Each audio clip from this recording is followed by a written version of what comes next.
Señor, gracias porque podemos alabarte, glorificar tu nombre, Señor. Gracias por tu palabra, Señor. Permite que el estudio de hoy sea dirigido por ti, Señor, y sea de bendición. Te lo pido en Cristo Jesús. Amén. Dios los bendiga, hermanos. Hermanos, ustedes no se han dado cuenta, porque yo utilizo una estrategia muy buena que me la está copiando mi hermano José Alfredo, que es este corte de cabello, ¿verdad? Es muy bueno. ¿No se han dado cuenta? Ajá. ¿No se han dado cuenta que tengo por lo menos el doble de canas que hace año y medio, 2 años? ¿Pero por qué? Resulta que hace año y medio, 2 años soy padre. Y yo no había entendido el significado de la expresión tener el corazón en la boca, pero todo el tiempo, porque es que los niños son una cosa increíble. En 3 factores. 3 factores. 1, tienen una capacidad de buscar el peligro y de golpearse increíble. Es decir, tú no te puedes descuidar 1 minuto porque ya está montada en una silla. En estos días me descuidé de verdad 30 segundos y ya estaba montada en la silla, camino a montarse en la mesa del comedor. Y ay, ¿pero por qué? Entonces, claro, tú vas a su rescate para que no se golpee. ¿Y qué sucede? Se molesta, se pone brava, se llora porque la bajaste de la silla, porque ya iba para la segunda silla. Así pasará en nuestra relación con Dios, ¿verdad? De cuántas cosas nos salvará y uno haciendo berrinche. Dios, ¿pero por qué me quitaste tal cosa? Y Dios cuidándonos allí, ¿no? Como buen padre que debe ser. El segundo factor es ese sentido de autosuficiencia que desarrollan, pero de una manera también muy rápida. Es decir, nosotros vivimos en Los Palos Grandes, como a 3, 4 cuadras de la plaza. Entonces, la costumbre la llevamos a la plaza, primero cargada, después ya iban a agarrar de la mano, pero ahora ya ella quiere caminar sin darle la mano a uno. Esto le dice, dame la mano. No, mía. Cónchale. Entonces, claro, ella va caminando y uno va, cónchale, pendiente, que no salga un carro, que no venga un perro, que no haya un hueco, cuidando también a la bebé. Pero ella cree, ¿verdad?, que ella es autosuficiente, que ella ya camina sola, que es grande y que se va a ir por cualquier cosa. Lo mismo sucede a nosotros, ¿verdad?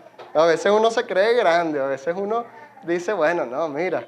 Y es cuando uno se aleja de la iglesia o se aleja de Dios. No, vale, ya tengo toda mi vida resuelta. ¿Y qué sucede? Llega una cerita, llega un huequito y ¡pum!, Eva se cae. Y ahí sí llora, y dice, papá, y ahí sí andamos nosotros también. Oye, llega un traspiés de esto de la vida y uno se devuelve. Dios, perdón, y venimos para la iglesia y oramos, ¿no? Es que parece que es algo del ser humano, desde los niños hasta los grandes. Y el tercer punto, importante con Eva, es que la gente dice que se parece mucho a mí, que se parece al papá. Y entonces yo me acuerdo, ay, como yo era de travieso, o sea, lo que me espera. Si se parece a mí, no va a estar fácil el asunto. Y es la tercera característica que tienen los hijos. Indudablemente se parecen de alguna manera a sus progenitores. Y es la misma esencia que deberíamos tener nosotros de parecernos a nuestro Padre Celestial. Hoy vamos a hablar de eso, de nuestro Padre, la primera persona de la Trinidad, de una serie que vamos a estar hablando sobre la Trinidad, Dios Padre, Dios Hijo y Dios Espíritu Santo, entendiendo que los 3 son Dios. Y eso es algo muy importante de la doctrina de la Trinidad. Entonces hoy vamos a estar hablando, como vemos en la imagen, de Dios Padre. Dios Padre dice poder y gloria. Tenemos que empezar desde la doctrina de la creación. Tenemos que empezar desde el principio, desde ese Dios creador de todo. Vamos a la prédica de hoy, vienen tres pasos. Dios creador, Dios cuando pasa de creador a padre, porque hay un proceso allí, y nosotros como hijos de Dios. ¿Ok? Entonces, para empezar con el Dios creador, tenemos que empezar con la doctrina de la creación. Génesis 1:1. En el principio creó Dios los cielos y la tierra. Hay que entender que Dios es el creador de todo y de allí viene su gran poder y todos los atributos y características que conocemos de Dios. Hay 3, digamos, elementos de esta doctrina. Primero traje Nehemías 9:6. Dice, tú solo eres Jehová, tú hiciste los cielos y los cielos de los cielos, con todo su ejército, la tierra con todo lo que está en ella, los mares con todo lo que hay en ellos. Tú vivificas todas estas cosas y los ejércitos de los cielos te adoran. Es decir, nuestro Dios Todopoderoso, nuestro Creador, creó todo lo que hay en la tierra desde lo profundo. Pasemos desde lo que está en lo profundo del mar, toda esa fauna que a veces ni conocemos, todavía es un misterio la fauna que hay allá abajo. Todo lo que está en la tierra, todo lo que tiene vida y lo que no tiene vida, todo lo que está en el cielo y todo lo que está arriba de los cielos, en esos planos celestiales, ¿verdad? Todo es creado por Dios.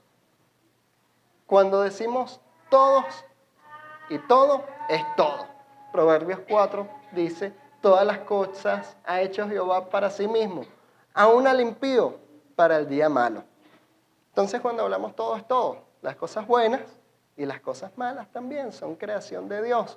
Toda esa persona que te cae mal, esa persona que te hizo daño, toda esa cantidad de personas que hay en el mundo, llámelos judíos, llámelos musulmanes, llámelos terroristas, llámelo como lo llames, es creación de Dios. Todo es creación de Dios. Ahí lo está hecho aún al impío, aún al pecador, para el día malo. Porque allí en el día malo hay un propósito. En cada día malo que pasamos hay aprendizaje, hay crecimiento, nos estamos forjando de carácter. Todos son bendiciones de Dios, aunque a veces no las entendemos. La tercera característica es esta. Es pues la fe, la certeza de lo que se espera, la convicción de lo que no se ve. Porque por ella alcanzaron un buen testimonio en los antiguos. Por la fe entendemos haber sido constituido el universo por la palabra de Dios, de modo que lo que se ve que fue hecho de lo que no se veía. Solo por la fe, solo por el Espíritu Santo que mora en nosotros somos capaces de entender que Dios es el creador de todo. Es la teoría, digamos, de ese Big Bang científica, que de la nada y de una explosión se creó todo ordenado y perfecto. Es mejor empezar al revés, del todo de Dios. Entonces sí pudo haber sucedido una explosión perfecta y ordenada donde todo se creó, ¿verdad? Suena más lógica porque lo demás son como antónimos. De la nada, de una explosión, salió algo ordenado, fueron antónimos. La explicación científica es de antónimos en antónimos. En cambio, cuando por la fe, y es necesario tener la fe para entender la doctrina de la creación, podemos entender que todas las cosas son creación de Dios. Y eso es importante, que lo tengamos claro para poder dar gloria a Dios por todas las cosas. Primer punto. Segundo punto. Nuestro Dios creador tiene unas características, ¿verdad?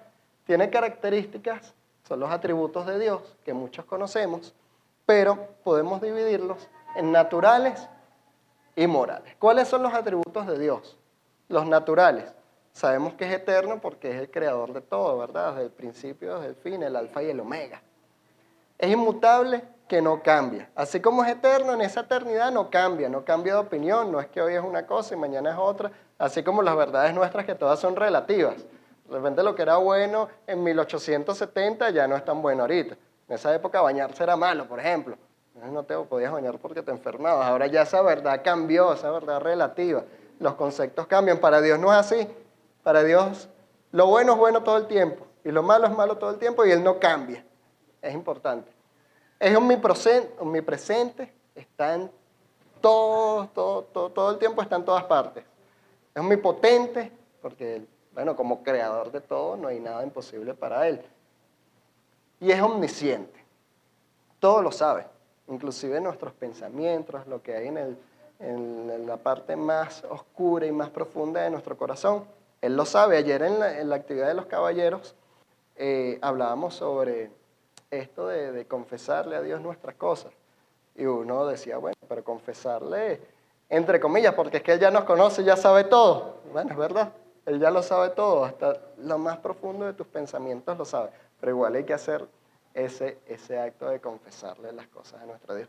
Yo creo que las características naturales no hace falta explicarlas demasiado porque son cosas prácticamente físicas. ¿no? Todo el mundo entiende lo que es omnipotente, omnipresente, omnisciente. No hay que dar una gran explicación.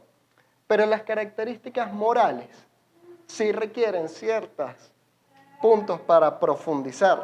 Cuando decimos que Dios es amor, que es luz, que es justo, que es verdadero y que es santo. Entonces sí me voy a dar a la tarea de ir explicando estas últimas 5 características. Amor, luz, justo, verdadero y santo. Va a sonar un poco a clase, pero es importante que tengamos estos fundamentos claros para las siguientes partes de la prédica del día de hoy. Primera característica moral del Creador es amor. Interesante eso, él es amor. No es que él nos dio amor o él da amor. Él en sí, él mismo es el amor. Primera de Juan 4:8 dice la palabra de Dios: el que no ama no conoce a Dios, porque Dios es amor. Allí partimos entonces que Dios es amor. Muchas veces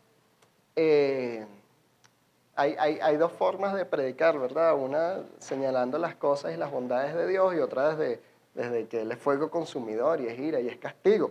Pero cuando uno lee la Biblia, muchas más veces se nombra la palabra amor que la palabra odio y castigo, ¿no? Entonces, proporcionalmente, me gusta enfocarlo desde el punto de vista de que Dios es amor. Es un amor que Dios nos los ha demostrado en 3 momentos, o lo demuestra constantemente en 3 momentos. ¿Cuál fue el primer momento? Un sacrificio infinito por la salvación de los hombres, ¿verdad? Entregó a su Hijo unigénito a morir por nosotros para que nosotros fuésemos salvos. ¿Por qué lo hizo? Por amor. Porque nosotros no nos merecíamos, pero ni el 0,1% de eso, ¿verdad? Por puro amor.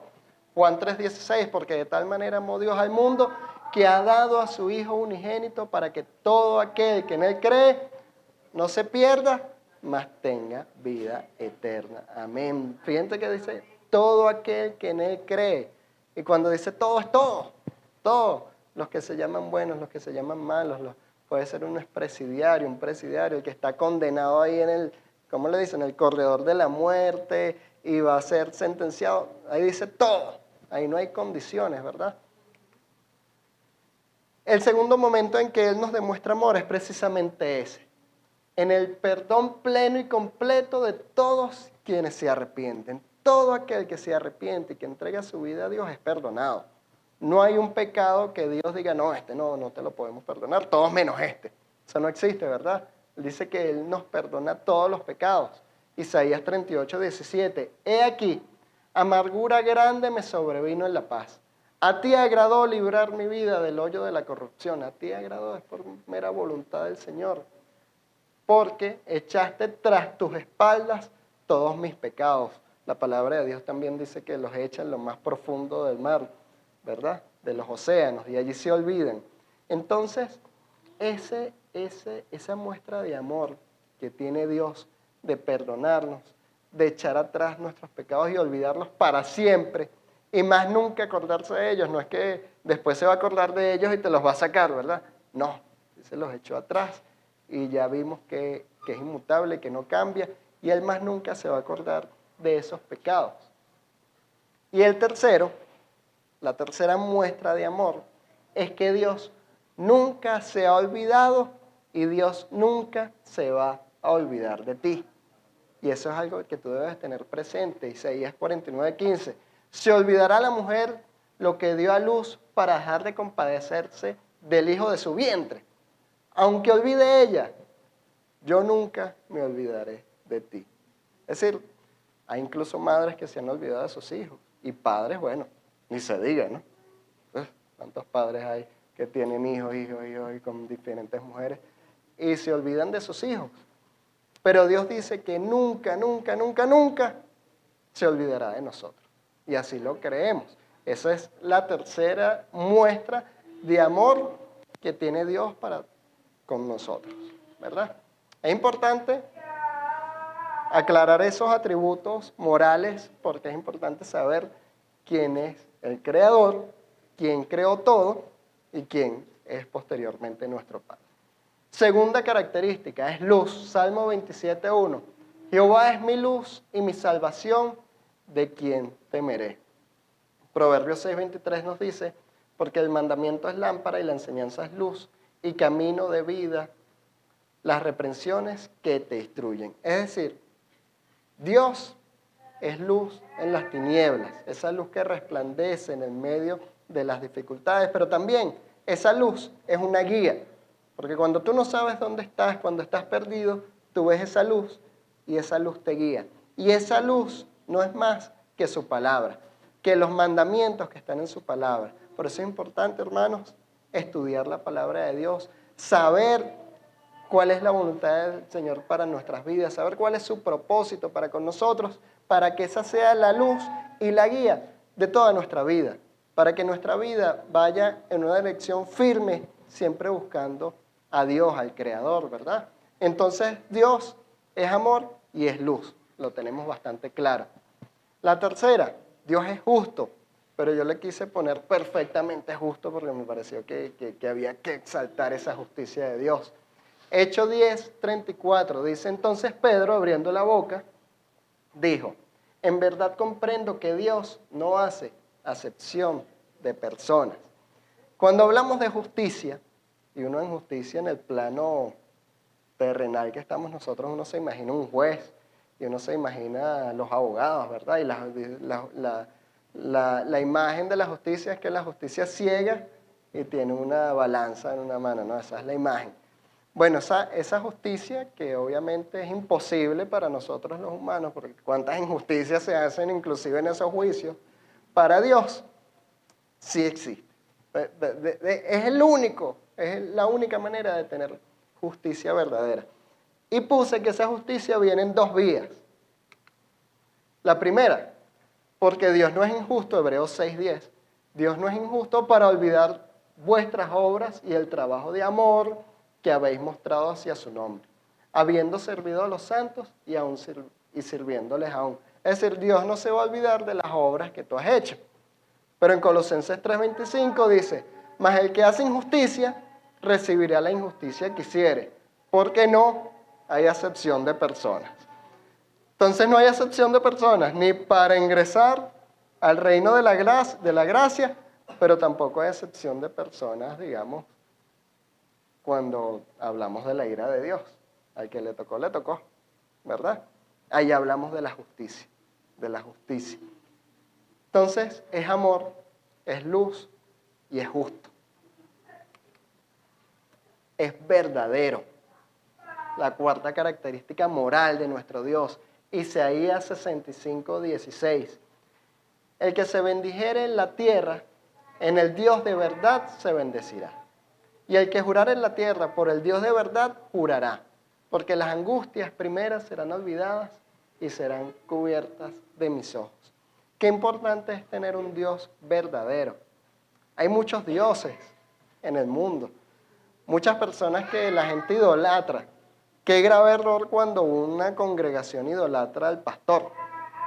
El pastor es un ser humano débil en la carne. O sea, imagínate. Y hay pastores que llaman apóstoles y les dan otras características más endiosadoras todavía, ¿verdad? Ese es un grave error, hermano. Aquí nadie está para seguir al pastor ni para ser como el pastor. Estamos para ser como Jesucristo y como Dios. Uno lo que está aquí es sirviendo, nada más. Porque es el único verdadero. Es el único que tiene la verdad y que va a ser verdad siempre. Para nosotros, como lo hablamos ahorita, las verdades son relativas. Hablábamos ahorita más temprano con el hermano Luis, tantas doctrinas que hay en el mismo cristianismo. ¿Por qué? Porque cada quien le va poniendo su pedacito. Porque hay estudiosos de la palabra, como dice el hermano, y te robo la palabra, que no callan donde la palabra calla, sino que le ponen su interpretación. Y entonces empieza la doctrina no sé qué cosa, la doctrina no sé qué cosa, la iglesia de no sé qué cosa, y esta iglesia y la otra iglesia. Entonces empieza el arroz con mango, ¿verdad? Cuando lo único verdadero es lo que está escrito hasta donde está escrito. Y eso es lo que tenemos nosotros entonces que seguir, que es la verdad, que es la que está escrita en la palabra. Siguiente atributo moral de nuestro Dios es santo. Isaías 57:15. Porque así dijo el alto y sublime. el que habita la eternidad y cuyo nombre es santo. Yo habito en la altura y en la santidad, con el quebrantado y humilde de espíritu, para hacer vivir el espíritu de los humildes, para vivificar el corazón de los quebrantados. Vale decir, quiero hacer un paréntesis aquí, que tuve que elegir un solo versículo por cada atributo, porque si no nos echamos aquí todo el día. Porque versículos que hablen de la santidad de Dios, hay muchísimos, muchísimos, muchísimos. Pero ¿por qué me llamó la atención este? Porque el ejemplo que voy a dar me pareció indicado. Fíjense que allí dice, yo habito en la altura y la santidad. ¿Por qué es importante entender la santidad de Dios? Ustedes imagínense una persona de estas que vive en un país muy desarrollado, Estados Unidos, más o menos, pero un japonés. Estas sociedades que son sumamente adelantadas, ¿verdad?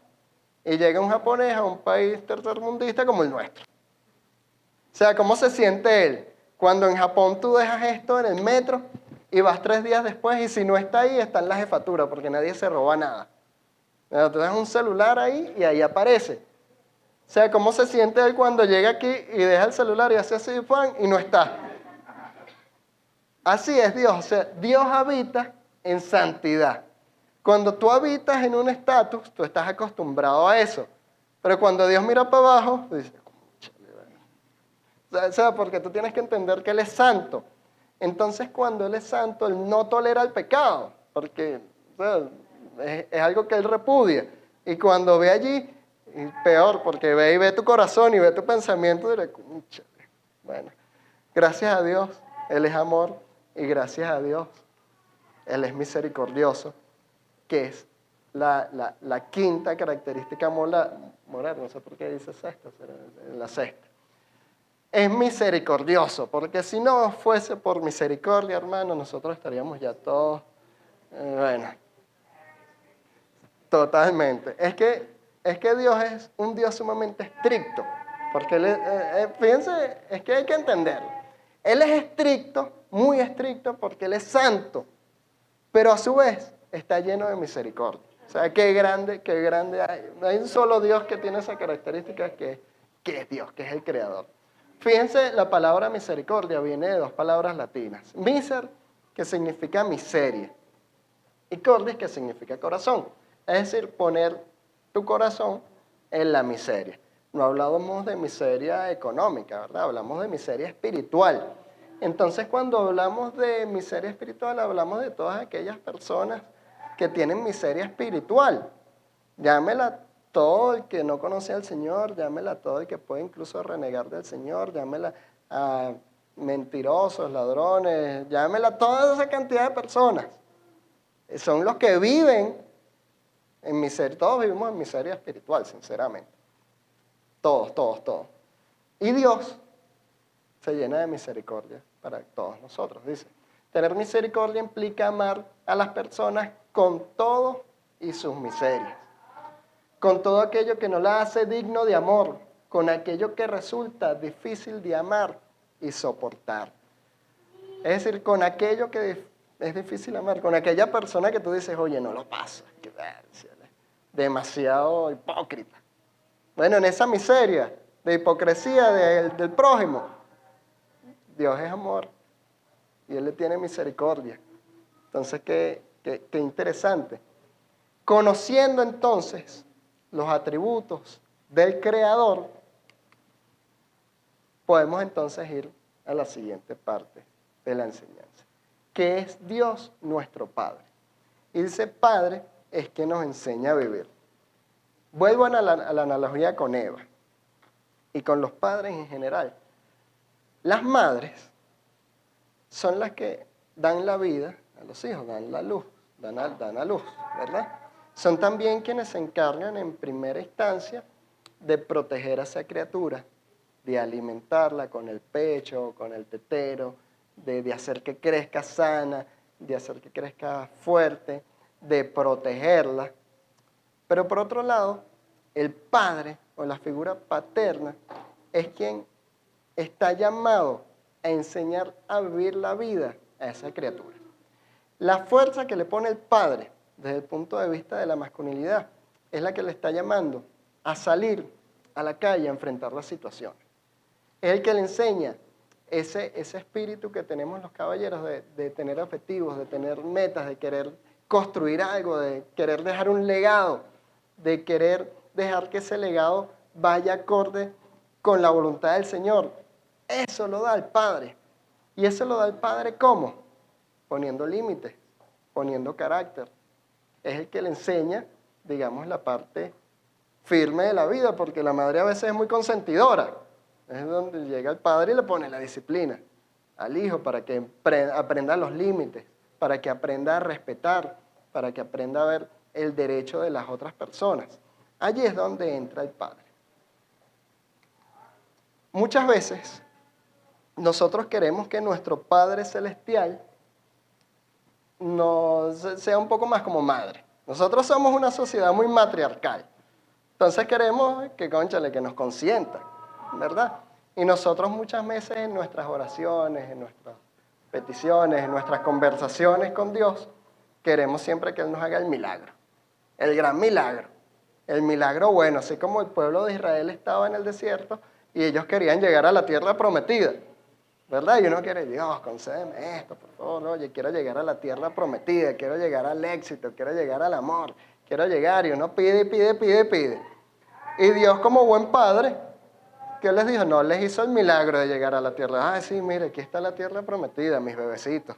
Aquí está, se la ganaron, se la merecen. No, ¿verdad? Ni a Moisés lo dejó llegar, ¿verdad? Porque el padre es autoritario y pone los límites. Hay unas condiciones para llegar a la tierra prometida. Eso no es así. Si fuese la madre, se diría, ah, pobrecito, mi bebecito, vale, se lo ganó. Pero entonces, fíjense el milagro que sí les hizo Dios, porque es un milagro igual. Yo os he traído 40 años en el desierto. Vuestros vestidos no se han envejecido sobre vosotros, ni vuestro calzado se ha envejecido sobre sus pies. Eso es tremendo milagro, hermano. 40 años con la misma camisa, eso no se había roto. 40 años con los mismos zapatos, caminando en el desierto y estaban intactos. Pero ese fue el milagro que Dios decidió hacer en ese momento. No era el milagro porque todos querían llegar a la tierra prometida. Incluso hasta renegaban de todo el mundo. ¿Por qué nos has traído hasta aquí a sufrir? Nos hubieses dejado en Egipto, ya estábamos mejor. Pero Dios nunca los abandonó. Aunque ellos pensaban que Dios los había abandonado, Dios los estaba fortaleciendo. Dios los estaba forjando su carácter. Sin abandonarlos, les estaba haciendo un milagro que era sostenerlos. Sostenerlos en esa situación que parecía difícil, ¿verdad? Pero los sostenía ¿cómo? Con el maná, obviamente, pero también con sus ropas que no se les desgastaban. Tengo un amigo que me daba unos consejos sobre Eva y me decía, a los hijos hay que dejarlos pasar un poquito de frío y un poquito de hambre. Así como hizo Dios, mira, hay que dejarlos pasar un poquito de frío y un poquito de hambre. No demasiado. Pero ahí está Dios sosteniéndonos en esas situaciones difíciles. Y uno está pidiendo el milagro ese que viene con bombos y platillos, quiero llegar a la tierra prometida. Y Dios te dice, sí, te amo, te voy a hacer el milagro, pero el milagro es este, no se te va a gastar la ropa. Y uno, cónchale, pero bueno. Pero hay que aprender, porque Dios nos está permitiendo eso para enseñarnos a vivir, para hacer nuestro carácter más fuerte y para poder llevarte posteriormente a donde Él te quiere llevar. Pero es que Él no te puede llevar hasta allá si primero no ha trabajado contigo, ¿verdad? La historia de Daniel también me pareció muy, muy particular, porque Daniel estaba haciendo lo correcto. El rey emite un edicto, no se puede orar a Dios. Y Daniel, no, ya va. Dios es digno de mi oración, yo voy a seguir orando. A raíz de que siguió orando, lo llevaron a los leones. Cónchale, pero hubiese salido la mamá. ¿Cómo lo vas a llevar a los leones si está orando, está haciendo lo bueno? Sí, está haciendo lo bueno, pero yo necesito fortalecerlo aún más. Y aunque está haciendo lo bueno, él tiene que pasar por esa experiencia. Porque, claro, después salió bien, pero yo me imagino que estaría asustadísimo cuando lo lanzaron a los leones, ¿no? Pero ¿qué sucede después de esa experiencia? ¿Cómo sale Daniel? Sale, cónchale, o sea, este es mi Dios, ¿vale? Y le conté, yo una vez estuve con leones y ahí estuvo Dios y le cerró la boca a esos leones. O sea, salió mucho más empoderado, mucho más fuerte, con muchas más ganas de seguir haciendo lo que él tenía que hacer. Así sucede con todos nosotros, mi hermano. Lo importante es que tú logres identificar qué milagro está haciendo Dios contigo en este momento. Dios nunca te abandona, Él está obrando contigo en esa situación, en ese desierto que tú estás atravesando. Y Él está obrando allí, Él está trabajando contigo para llevarte posteriormente a esa tierra prometida. Pero tienes que dejar que Él te enseñe a vivir. Tienes que dejar que Él te forje. Y tú tienes que dejarte forjar también, porque uno no puede ser un rebelde. Ahí hay un versículo que es el Salmo 103.1. Dice, bendice alma mía Jehová y bendiga todo mi ser tu santo nombre. Bendice alma mía Jehová y no olvides ninguno de sus beneficios. Ese versículo está allí porque es una experiencia que le pasó a Isaac, pero no el de la Biblia, Isaac mi cuñado. Ustedes saben que ellos tienen una empresa constructora. Una vez, hace como 2 años, se llevaron el 6CPC, se llevó detenido Isaac, una tarde. ¿Okay? ¿Por qué? Porque él andaba con un rollo de cable, tiene una constructora, llevan cables todos los días para todos lados. Pero él andaba, lo pararon en una cabala con un rollo de cable y le dicen, la factura. No la tenía, de hecho era una factura por una compra mucho más grande. No, eso es material estratégico, usted va detenido. Isaac llama, le da tiempo de llamar, llama a Raquel, pues mira, me están llevando al 6CPC, no sé qué. Bueno, yo agarro al abogado de la empresa y nos dije, vámonos para el 6CPC porque se llevaron a Isaac detenido. Llegamos allá a la división de hurtos y delitos, broma. Mira, Isaac no está aquí. No está aquí. Chamo, ¿dónde está Isaac? Entonces lo secuestraron. No está aquí. Bueno, buscamos. Está en la división contra terrorismo. ¿Qué? ¿Qué hace? Bueno, resulta que el cable es material estratégico y se había caído la luz. Yo no sé qué, estaban en esa paranoia que anda el gobierno a veces. Bueno, estaba ahí en la división contra terrorismo, preso. Bueno, preso no, detenido, estuvo unas horas nada más. Entonces cuando sale, él nos dice, no, cónchale, habían varias personas allí detenidas, pero yo estaba tranquilo. ¿Cómo que estabas tranquilo? Sí, yo estaba tranquilo, o sea, desde que me llevaron, es más, él iba en el carro con el funcionario que lo escoltaba, y empecé a hablar con él, y le dije, chamo, ¿juega fútbol? Sí, bueno, el sábado tenemos juego. Y le dice él, bueno, pero este estará loco, o sea, me lo estoy llevando detenido y me va a invitar a jugar fútbol el sábado. O sea, ¿qué le pasa? Entonces él cuenta que él estaba tan tranquilo que los funcionarios se empezaron a poner nerviosos. Y empezaron a decirle, oye, pero ¿quién eres tú? Tú eres militar. O sea, ¿tú eres hijo de quién? O sea, ¿por qué tú estás tan tranquilo si todo el mundo aquí está asustado? Dice que le ofrecieron agua. Y dice, no tengo sed, tranquilo. Y todos los demás agarrando agua, todos nerviosos. Entonces le empiezan a revisar la cartera para ver si tenía, no, tú debes ser militar, tú debes tener un carné o algo. Y de la cartera salió un cuadrito de papelito que le habían dado aquí que tenía ese salmo. Ajá, y él lo tenía guardado. Entonces él le dijo, ¿esto? ¿Tú eres cristiano? Sí, yo soy. Bueno, entonces empezaron como a hablar de allí. Entonces, en resumen, estaban súper nerviosos ellos porque no entendían por qué el muchacho estaba tan relajado. Gracias a Dios, Dios obró. No sé por eso o no, pero lo soltaron ahí. Un ratico lo soltaron. Fue de los primeros que soltaron. Entonces yo decía, oye, pero ¿por qué se iba a estar tan tranquilo? O sea, cualquiera se asusta. Yo me puse a pensar el tipo de trabajo y el tipo de preparación que había hecho Dios con ellos. Ellos son de Mérida. Tienen una bloquera en Mérida.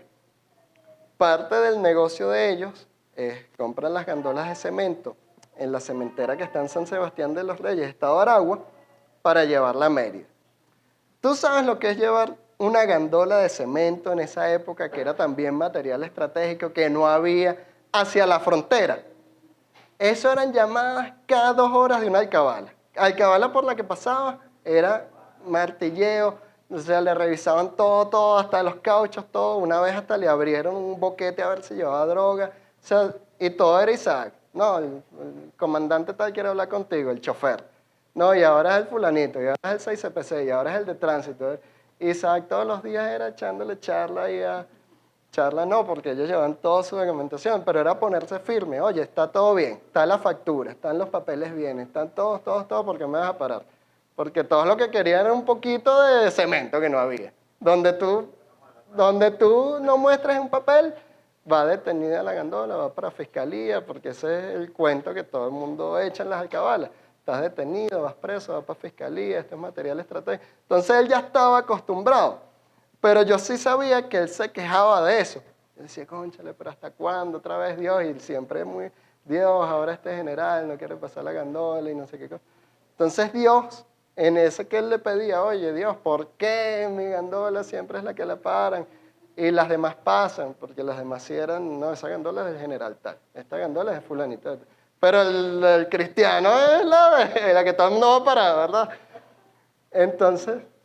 Bueno, fíjense cómo Dios lo fue preparando en todas esas experiencias, en esos momentos difíciles, en ese salir corriendo muchas veces hasta esa alcabala, a encarar allí a un funcionario y decirle por qué está detenido, si está todo bien, cómo lo fue preparando hasta ese momento de que, bueno, ya lo vería como algo rutinario, no sé qué estaba pensando él. Pero entonces, bueno, ya no sale obviamente sin una factura ya cuando llega el material, ya aprendió la lección. Entonces, eso, hermano, a veces... Uno pasa por momentos difíciles, uno pasa por situaciones muy fuertes. Y uno dice, Dios, ¿pero por qué? Pero resulta que allí está Dios obrando. Allí está Dios haciendo el milagro, manteniéndonos las ropas intactas en medio de esa dificultad. Esos milagros, que no son milagros de esos rimbombantes, son los que hay que agradecer también porque es nuestro Dios enseñándonos a vivir. Dios, entonces, lleva esa transición desde que es creador hasta que ese creador llega a ser nuestro Padre. Hay un proceso allí. Automáticamente el creador no es nuestro Padre y es un error que mucha gente comete. Incluso en el mundo, mucha gente está clara de que Dios es Padre, pero lo ven Dios es Padre porque es Padre de Jesucristo. Pero no lo ven como su Padre. Oye, qué importancia y qué fuerza te da reconocer que Dios es mi papá, es mi Padre celestial, que me cuida, que no se olvide de mí y que aparte es todopoderoso, omnipotente, de amor, justo, misericordioso. Y decir, oye, ese es mi papá. Y uno va poniéndose como Daniel, oye, ese es mi papá. Y uno va agarrando fuerza, ¿verdad? Hay un procedimiento allí. Tú debes aceptar a Jesucristo como tu único y suficiente Salvador, porque así lo dice la palabra. Juan 16, 27. Pues el Padre mismo os ama porque vosotros me habéis amado y habéis creído que yo salí de Dios. Hay una condición allí. El Padre te ama porque tú crees que Jesucristo es el Hijo de Dios. Y hay que hacer entonces una oración, ¿verdad? Está en Romanos 10. Si confesares con tu boca que Jesús es el Señor y creyeres en tu corazón que Dios levantó de los muertos, serás salvo. Entonces aquí donde yo quiero invitar, si alguno, sé que aquí el 90% o más han recibido a Jesucristo como su Salvador, pero si hay alguno que no lo ha hecho, si hay alguien que nos está viendo en el video que no lo ha hecho, pues la forma de hacer que el Creador sea tu Padre es sencillísima.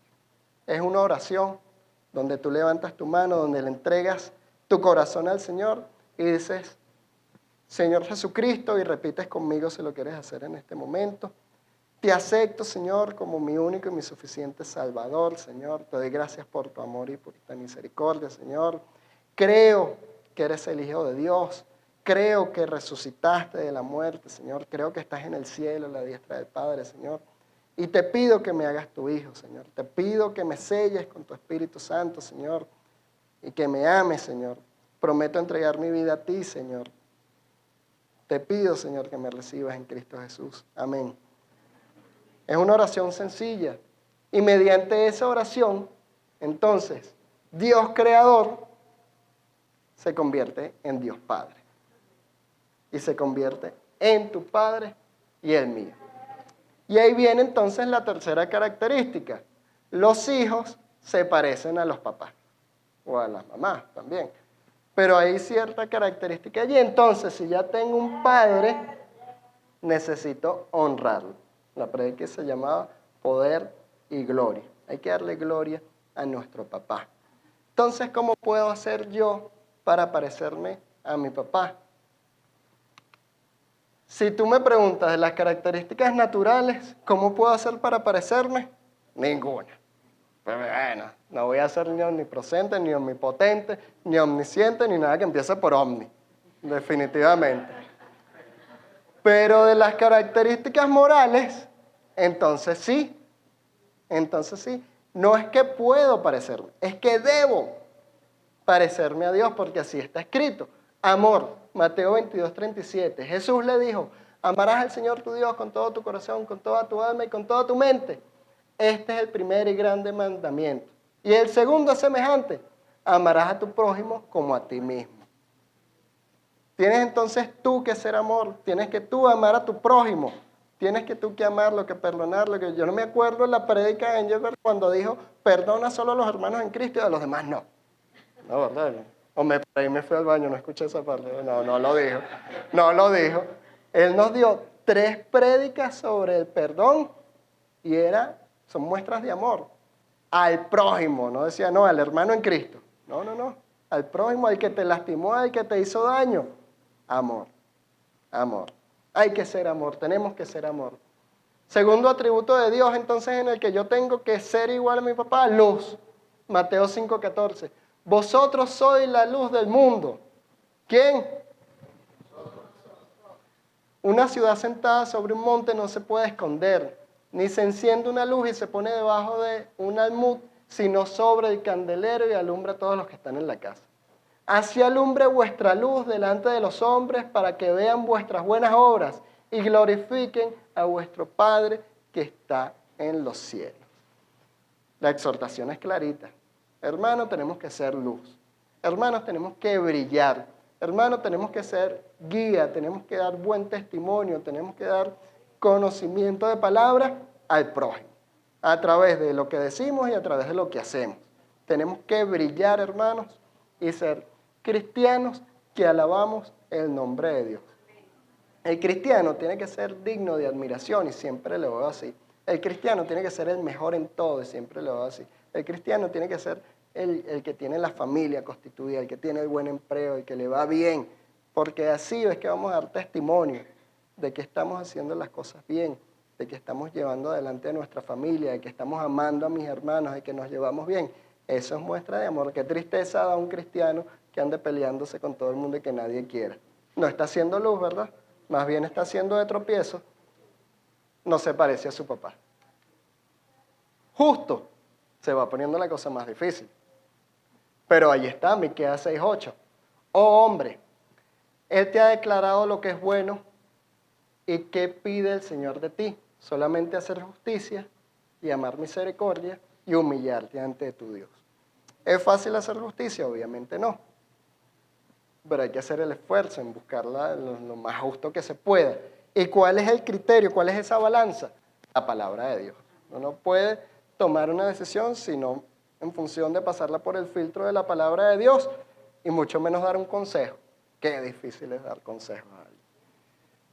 Tiene que ser de lo que está allí de la palabra de Dios y no de lo que a ti te nació del corazón en ese momento, porque ahí entonces empiezan las torceduras. Verdadero. El único verdadero es Dios, no vamos a ser nosotros verdaderos, ¿verdad? Pero sí podemos dar testimonio de quién es verdad, como lo dice Juan 3:33. El que recibe su testimonio, este atestigua que Dios es verdad. Recibiendo la palabra de Dios, nosotros damos testimonio de quién es el Dios verdadero. Y esa es nuestra misión. Santo. Esta es otra difícil. Vivir la vida santa, ¿verdad? Esto da para todo un estudio. Primera de Pedro 1:15-16. Más bien, sean ustedes santos en todo lo que hagan, como también es santo quien los llamó, pues escrito está, sean santos porque yo soy santo. El ser santo nos habla mucho de nuestra vida espiritual. Y nuestra vida espiritual viene atada a que el Espíritu Santo que mora en nosotros cada día esté más grande, cada día esté más fortalecido y nosotros vivamos en los frutos del Espíritu. No es fácil, pero hay que hacer el esfuerzo para parecernos a nuestro papá. Y por último, misericordioso. El único que puede vivir en misericordia, de verdad, real, amar las miserias espirituales de los otros, es Dios, es nuestro Señor Jesucristo. Pero nos hace el llamado a que nosotros tenemos que ser misericordiosos. ¿Se acuerdan de la parábola del rico que le perdona la deuda al deudor? Que le debía mucho dinero, ¿no? Y se la perdona. Y después a alguien que le debía menos dinero, él no se la perdona y lo mete preso. No estaba teniendo misericordia, ¿verdad? Estamos llamados nosotros a ser misericordiosos, a hacer amor, a hacer luz. Tenemos mucho trabajo por hacer para parecernos más a nuestro Padre. Es importante entonces para nosotros entender estos principios. Dios es el creador de todo, de las cosas buenas y de las cosas malas. Como creador, es el dueño de todo también, que nos da algunas cosas prestadas y que como Eva decimos mío, mío, mío, mío, mío, y creemos que nos las ganamos nosotros, pero resulta que es Dios, y el día que quiera nos las quita. Es como que yo le vaya a quitar un juguete a Eva, el día que quiera se lo quito, pero ella está convencida de que eso es de ella, mío, mío, mío, y ella piensa, no sé, que lo fabricó ella, será. No sé. Así somos nosotros a veces. Entonces Dios es nuestro Padre porque lo hemos aceptado y hemos conocido entonces sus atributos morales, que es importante que hicimos esa aclaratoria. Y por último tenemos que ser nosotros cada día más parecidos a Él porque es la única forma de darle gloria a Él. Ser parecidos a Él. Nada como un padre orgulloso de un hijo que está haciendo las cosas que su padre le enseñó en la niñez, que le enseñó el camino y no se apartó de él. Eso es lo que hace un padre orgulloso. Nosotros queremos hacer orgulloso a nuestro Padre Celestial. Para eso tenemos que esforzarnos, para eso tenemos que dejar que Él transforme nuestra vida, para eso tenemos que dejar que Él forje nuestro carácter. Y nuestro carácter se forja en esos momentos de dificultad, donde el milagro que Él está haciendo contigo es sostenerte. Simplemente sostenerte y dejar que tú te esfuerces y dejar que tú seas valiente. Cuando tú te dejes forjar el carácter, entonces vendrán los siguientes pasos. Amén. Amén. Dios los bendiga, mis hermanos. Amén. Vamos con la Santa Cena, con el pastor Gregory.